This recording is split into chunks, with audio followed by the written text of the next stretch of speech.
2022 yildagi Rangnickning Manchester birlashmasida qisqa muddatli trenerlik vazifasini o'taganligi mas'ullar tarafidan oldinburun unutilib ketilgani rost.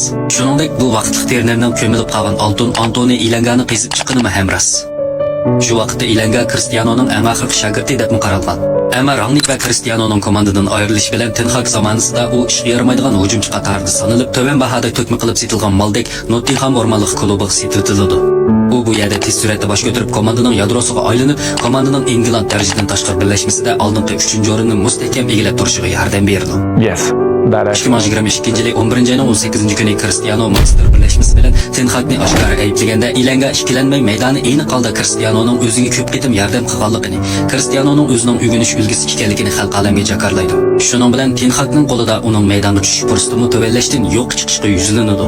Aslida Ilanga 12 yoshida Chelsea ma'lumotdan Manchesterga kelib o'ltiraqlashgan. Bu Manchester shahri o'smirlar mashq bazasining taklifini topshirib olganda bo'lsa, azaldan Qizil Alvast komandasini yoqtiradigan onasining irodasi bo'yicha Manchester birlashmasini tanlagan. Uning talanti Rashford, Greenwoodlarga yetmaslik sababli ulardan keyinroq Qizil Alvast sepiga qaytiladi hamda o'zini isbotlaydigan fursatni ko'p bo'lmay qoladi. Bu ahvol toki Rangnick yetib kelguncha davomlashadi. Uning barabara fursatga erishishi va Cristianoning yetaklashi uning bugungi erishgan dastlabki natijalarda turtkilik rol o'ynaydi.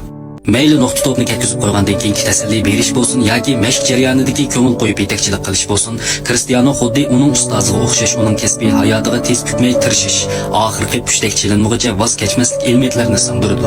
Ilanga ko'p qitim Cristianoning mashq tutgan pozitsiyasining o'ziga chunqur ta'sir qilganligini, ishkalaning doim chiniqish uyida mashq qiladiganligini bildirgan. 2023 yili 7 oyning 25 kuni Ilanga Nottingham o'rmonlik komandasiga yo'tkilibla tunji maydonga chiqishida nayt chiroyli to'p pas. Yerim musobaqa faslida 5 to'p kirgizib 4 pas chiqarishdek ilg'or ifodasi bilan Manchester birlashmasining hujum sepatidagilardan xeyli eshib ketdi. 2023 yili 12 oyning 31 kuni u Nottingham o'rmonlik komandasining a'zosi bo'lish sufati bilan ana komandasi Manchester birlashmasi bilan bo'lgan bu qitimliq jangda o'zini rosa bir isbotlab qo'ydi. Mana bugungi kunda Ilanga boshchiligidagi Nottingham o'rmonlik komandasi qora tulpar atilib oliy birlashmada oldingi 3-o'rinda turmoqda. Ammo Manchester birlashmasi bo'lsa ahvoli kundan kunga xaroblashib 15-o'rinda jon qiynab o'tmoqda. Shunaq, faqat siz bel qo'yib etmasangizlar, hammaning qadringizga yetadiganlar chiqadi.